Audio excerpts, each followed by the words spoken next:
আপনি কি জানেন যে রেগে যাওয়ার পর যদি আপনি নিজেকে আয়নায় দেখেন তো আপনার রাগ শীঘ্রই কমে যায়? এবং আপনি কি জানেন যে সাইকোলজির হিসেবে যে সকল লোকেরা কোনো কিছু ভাবতে ভাবতে বা নার্ভাসনেসে পেনের কলমের পেছনকে চিবোয় তারা সাধারণ ব্যক্তির তুলনায় বেশি ইন্টেলিজেন্ট হয়ে থাকে?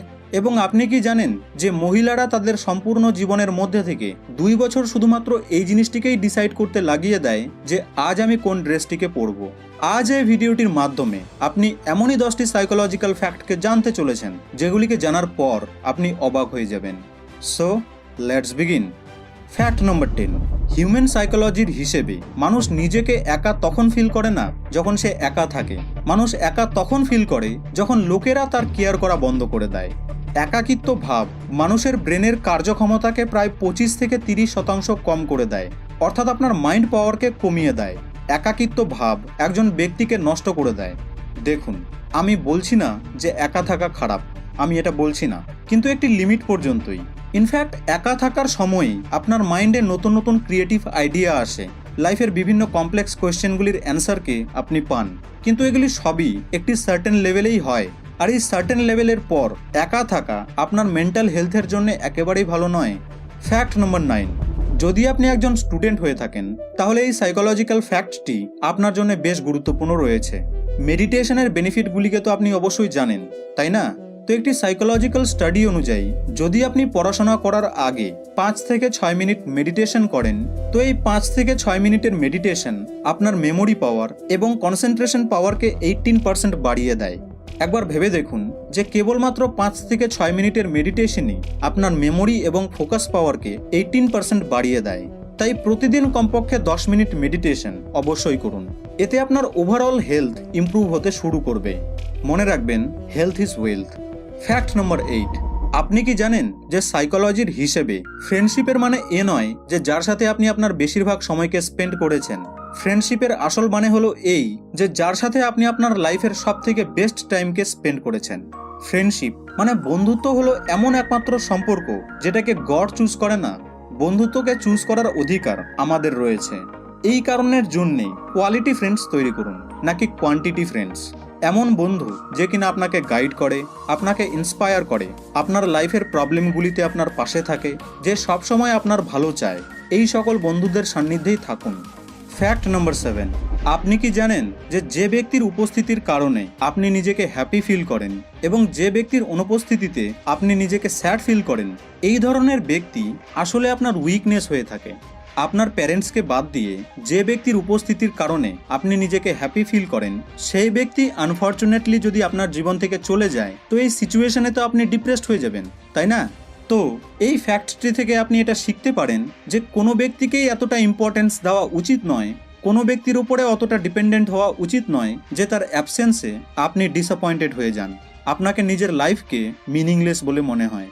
কোনো ব্যক্তিকেই অতটা গুরুত্ব দেওয়া উচিত নয় যে এক সময়ে এসে সেই আপনার উইকনেস হয়ে যায়।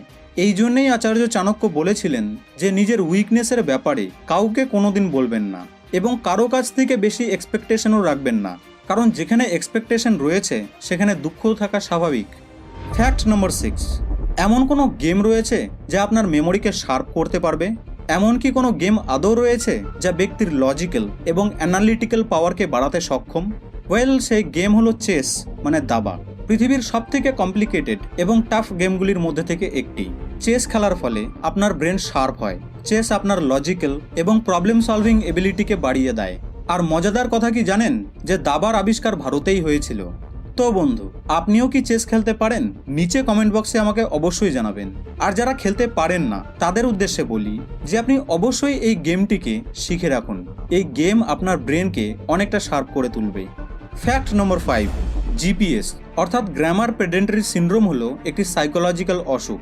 আসলে এই সিনড্রোমে আক্রান্ত ব্যক্তি সবসময় অন্যের গ্রামার মিস্টেক্সকে ধরতে থাকে। হ্যাঁ, যদি কোনো ব্যক্তি কথা বলে আর এই সিনড্রোমে আক্রান্ত ব্যক্তি যদি তার পাশে থেকে থাকে তো সেই ব্যক্তি দ্বিতীয় ব্যক্তির গ্রামার মিস্টেক্সগুলিকে ধরতে থাকে এবং শব্দকে সঠিকভাবে প্রোনাউন্স করতে বলে। অ্যাকচুয়ালি এগুলি কিন্তু সেই ব্যক্তি ইচ্ছে করে না, বরং এটা তার একটি হ্যাবিট হয়ে গেছে, যার কারণে সে অন্যের গ্রামার মিস্টেক্সগুলিকে ধরতে থাকে। That's amazing. ফ্যাক্ট নম্বর 4। এই ফ্যাক্টটি বেশ ইন্টারেস্টিং রয়েছে।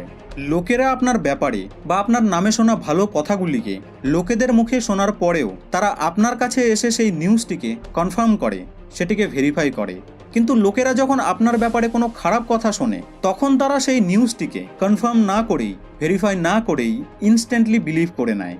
অর্থাৎ যদি আপনার কোনো বন্ধু বা রিলেটিভ আপনার ব্যাপারে কোনো ভালো কথা বা কোনো ভালো খবর শুনতে পায়, তো তারা আপনার কাছে বা অন্য কারো কাছে কনফার্ম করবে যে এই খবরটি সত্য কি না। কিন্তু সেই একই ব্যক্তি যখন আপনার ব্যাপারে কোনো খারাপ কথা বা কোনো নেগেটিভ জিনিসকে শুনতে পায়, তো তারা সেই নিউজটিকে কনফার্ম না করেই বিশ্বাস করা শুরু করে দেয়। ওয়েল, আপনার কি মনে হয় এই সাইকোলজিক্যাল ফ্যাক্টটি কতটা সত্য? ফ্যাক্ট নম্বর 3, আপনার কি মনে হয় আপনি কোনো জিনিসকে কিসের সাহায্যে দেখেন? আপনি হয়তো বলবেন যে চোখ দিয়ে দেখি, এটা তো সবাই জানে। বাট এমনটা নয়, কারণ আমরা কোনো জিনিসকে আমাদের চোখ দ্বারা দেখি না, বরং আমাদের মস্তিষ্কের সাহায্যে দেখতে পাই। চোখ কেবলমাত্র ডেটাকে রিসিভ এবং সেন্ড করার কাজ করে এবং সেই ডেটাকে ব্রেনে পৌঁছায়। সবথেকে গুরুত্বপূর্ণ কাজ তো আমাদের ব্রেন করে। ব্রেন সেই ডেটা এবং ইনফরমেশনকে গ্যাদার করে ইমেজেস এবং ভিডিওস তৈরি করে, তবে গিয়ে আমরা কোনো জিনিস, রং, আকার ইত্যাদিকে বুঝতে পাই। Quite interesting. ফ্যাক্ট নম্বর 2, মনে করুন যে আপনার সাথে কোনো কিছু খারাপ ঘটে গেছে, যার ফলে আপনি খুবই দুঃখী হয়ে পড়েছেন। আপনি অনেক কষ্টে নিজের কান্নাকে থামিয়ে রেখেছেন। ঠিক সেই সময় যদি কেউ আপনার কাছে এসে বলে যে তুমি কি ঠিক আছো, আর ইউ ওকে, তো সেই সময়ে আপনি চাইলেও আর আপনার কান্নাকে থামিয়ে রাখতে পারবেন না। কিন্তু ফ্যাক্ট হলো এই যে আপনি সেই সময় যে কারণের জন্য দুঃখী আছেন বা যার কারণে আপনি দুঃখী হয়ে আছেন বা হয়তো যার সাথে আপনার ঝগড়া হয়েছে, যদি সেই ব্যক্তি আপনার সামনে চলে আসে, তো এই কেসে আপনার আর কান্না পাবেই না। এটি সত্যিই খুবই মিস্টিরিয়াস এবং অ্যামেজিং সাইকোলজিক্যাল ফ্যাক্ট। ফ্যাক্ট নম্বর 1, এটি একটি বেশ ইন্টারেস্টিং সাইকোলজিক্যাল ট্রিক। যদি আপনার আশেপাশে কোনো ছোট শিশু থেকে থাকে যে কিনা খুবই কান্না করছে আর আপনি তার কান্নাকে থামাতে চান, কিন্তু আপনি কোনো মতেই তার কান্নাকে থামাতে পারছেন না, তাহলে আপনি এই সাইকোলজিক্যাল ট্রিকটিকে ইউজ করতে পারেন। যখন সেই শিশুটি কান্না করবে, তো সেই সময় আপনি তার সামনে তার থেকেও জোরে জোরে কান্না করা শুরু করুন। আপনি মিছেমিছি তার সামনে তার থেকেও জোরে জোরে ক্রাই করা শুরু করে দিন, অর্থাৎ আপনি কান্না করার নাটক করুন। এতে সেই শিশুটি যে কিনা কান্না করছিল সে কনফিউজ হয়ে যাবে এবং সে নিজে নিজেই চুপ হয়ে যাবে। অ্যামেজিং, তাই না? তো বন্ধু, এই সাইকোলজিক্যাল ফ্যাক্টের ভিডিওটির মধ্যে থেকে কোন কোন ফ্যাক্টগুলিকে আপনার সবথেকে বেশি ইন্টারেস্টিং এবং হেল্পফুল বলে মনে হয়েছে তার নিচে কমেন্ট বক্সে আমাকে অবশ্যই জানাবেন। ভিডিওটি ভালো লেগে থাকলে লাইক এবং শেয়ার অবশ্যই করবেন। আপনাদের সঙ্গে আবার দেখা হবে নেক্সট ভিডিওতে।